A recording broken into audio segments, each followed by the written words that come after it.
स्वागत है आपको आनंद लर्निंग क्लासेस में। मैं आनंद कुमार।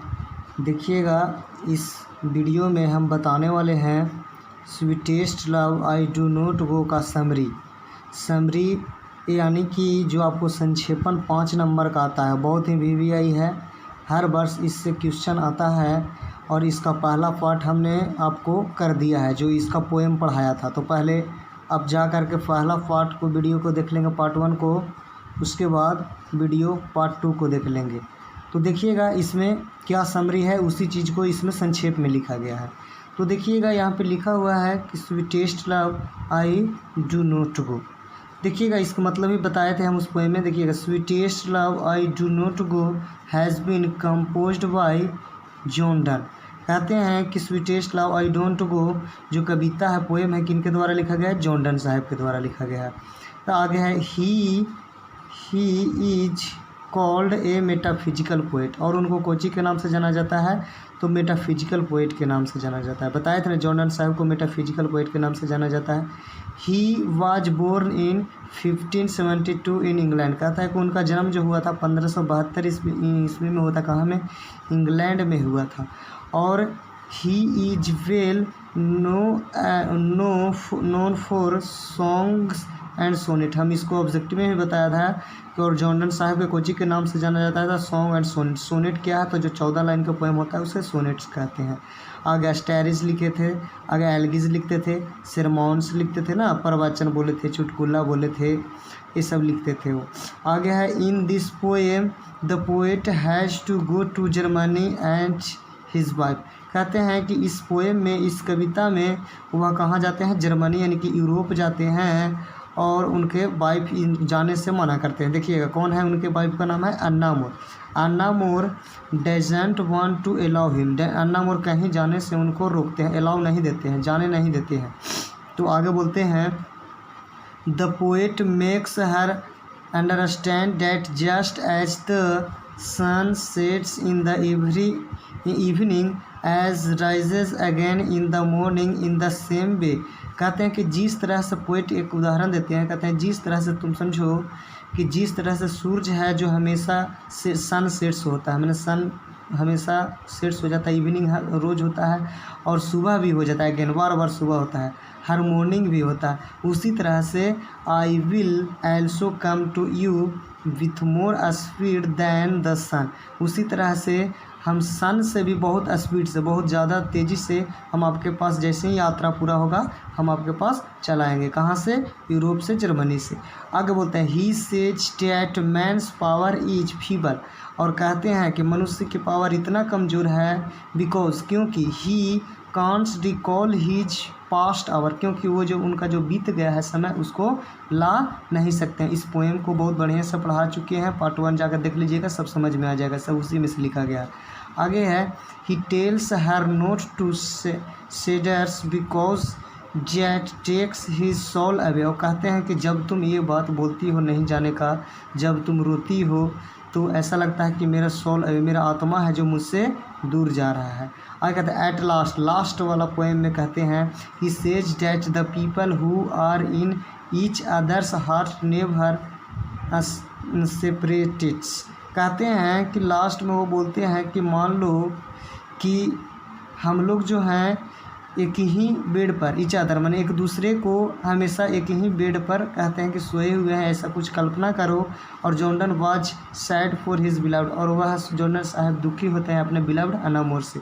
आगे बोलते हैं सच ए ग्रेट मेटाफिजिकल पोएट, वो ये सच में ये ऊँची है मेटाफिजिकल पोएट, बहुत अच्छे मेटाफिजिकल पोएट, डाइड इन 1631। कहते हैं कि 1631 ईस्वी में इनका क्या हो गया था? मृत्यु हो गया था। तो ये समरी है, ये आप इसको आप लिख सकते हैं, और लिख करके याद कर लेंगे, 5 नंबर में निश्चित ही आता है। तो आइए अब इसका हम लोग देखते हैं थोड़ा सा इसमें कि इससे ऑब्जेक्टिव क्या क्या बन सकते हैं, और इससे जो ऑब्जेक्टिव आएगा वही आपको एग्ज़ाम में भी आ सकता है। हम इसे कह सकते हैं क्या आएगा। तो चलिए इसका देखते हैं हम लोग ऑब्जेक्टिव क्वेश्चन। देखिएगा इसमें ऑब्जेक्टिव क्वेश्चन आगे पहला है question who is known as metaphysical poet. कहता है किनको मेटाफिजिकल पोएट के नाम से, कवि के नाम से जाना जाता है? जॉन कीट्स को, रूपर्ट ब्रूक को, वाल्टर डेलामर को कि जॉर्डन को? तो ऑप्शन नंबर हो जाएगा डी वाला सही। किनको? जॉर्डन साहब को जाना जाता है मेटाफिजिकल पोएट के नाम से। आइए आगे दूसरा में देखते हैं। इसमें देखिएगा दूसरा क्वेश्चन क्या कहता है Jordan is sweetest love I do not is dot his beloved.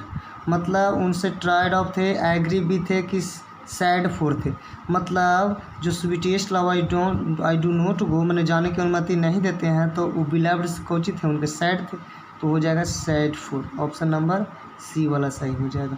आगे देखिएगा, आगे है Jordan is going to Germany leaving his behind. कहते हैं कि जो जॉर्डन साहब जा रहे थे जर्मनी लिविंग हिज बिलव्ड, किनको छोड़ करके? वाइफ को, मदर को, सिस्टर को, डॉटर को। तो अपने वाइफ को, अन्ना मोर को जा रहे थे छोड़ करके। ये वाला हो जाएगा सही हो जाएगा ये वाला। आगे देखिएगा, आगे है कि Jordan thinks that is certain. कहते हैं कि जॉर्डन साहब हैं वो जाने से पहले क्या चीज़ सोचते हैं? तो ये हम आपको पोएम में पढ़ाए चुके हुए हैं कि डेथ के बारे में वो सोचते हैं। तो डेथ है, लाइफ है, वर्क है, वॉकिंग है, तो डेथ के बारे में सोचते हैं। कहते हैं कि अगर हमको अगर मृत्यु भी आ जाएगा तो हम खुशी खुशी एक्सेप्ट कर लें। क्वेश्चन नंबर ये सही हो जाएगा। आगे है Jordan wants to go away because he is not right of his. कहते हैं जॉर्डन वांट्स टू, कहते हैं कि वे जाते हैं क्योंकि ट्राइड ऑफ वो किन से उनको मना करते हैं जाने से? तो फादर, ब्रदर, सिस्टर, बिलव्ड। तो बिलव्ड को छोड़कर जाने का मन भी नहीं करता है उनको, लेकिन फिर भी जाना पड़ता है, कुछ यात्रा, कुछ ज़रूरी काम होता है। आगे देखिएगा, कहता है जॉर्डन से मेंस पावर इज। कहते हैं जॉर्डन साहब के अनुसार मेंस पावर क्या है? स्ट्रॉन्ग है, लॉन्ग है, फीबल है, लेस है। तो फीबल हम आपको पढ़ा चुके हैं पोएम में, देख लीजिएगा जा करके। आगे है the poet Jordan is better than. कहते हैं कि हम बेटर दैन किन से तुलना करते हैं? मून से, सन से, अर्थ से, स्काई से। तो सन से करते हैं, कि जिसे सन से करते हैं। आगे sweetest love I do not go is the poem. Sweetest love I don't गो कौन पोएम है? वार पोएम मैंने युद्ध की, लव मैंने प्यार वाला, कि नेचर प्राकृतिक पर है, कि हैप्पी मैंने खुशी पर है। तो लव पोएम है। ठीक है, आगे देखिएगा। आगे देखिएगा इसमें 9 में कहता है nor in the hope the world can show a filter love for me is line from. कहता है कि लाइन कहाँ से लिया गया है? तो देखिएगा ये जो लाइन है nor in the hope the world can show a filter love for me, जो लिया गया है आपको कहता है फायर वुमन से, टू ऑटोमैन से, sweetest love I do not go से, स्नेक से। तो ये लिया गया है sweetest love I don't go से। आगे देखिएगा, आगे है Jordan is going to. Jordan कहाँ जाते हैं? अमेरिका, इंग्लैंड, जर्मनी कि जापान? तो ये जाते हैं कहाँ? जर्मनी जाते हैं। आगे how feeble is men's power is. How feeble is men's power जो है ये कहाँ से लिया गया? फायर वुमन से, स्नेक से, और टू ऑटोमैन से, कि sweetest love I do not go से। तो ये हो जाएगा sweetest love I do not go, D वाला ऑप्शन सही हो जाएगा। आगे है जॉर्डन बिलोंग्स टू। जॉर्डन जो थे कोची से बिलोंग्स करते थे, कौन धर्म से? जोरास्ट्रियन से, कि एंटी कैथोलिक से, कैथोलिक से, कि इस्लामिक से? तो ये ऑप्शन नंबर सी हो जाएगा कैथोलिक, रोमन कैथोलिक से थे। हम पढ़ाए भी है पोएम पे। आगे है मॉडर्न फॉर्म ऑफ दाऊ। हम इस बताए भी थे THOU। दाऊ का मतलब तुम होता है। अभी मॉडर्न में जो होता है इसका मतलब यू होता है, YOU। तो यानी कि ऑप्शन नंबर हो जाएगा आपको डी सही हो जाएगा। अगर आपको अच्छा लगता है वीडियो तो लाइक करें, शेयर करें लोगों के बीच में, और सब्सक्राइब करें। फिर हम लोग आगे के पोएम को पढ़ेंगे। Thank you.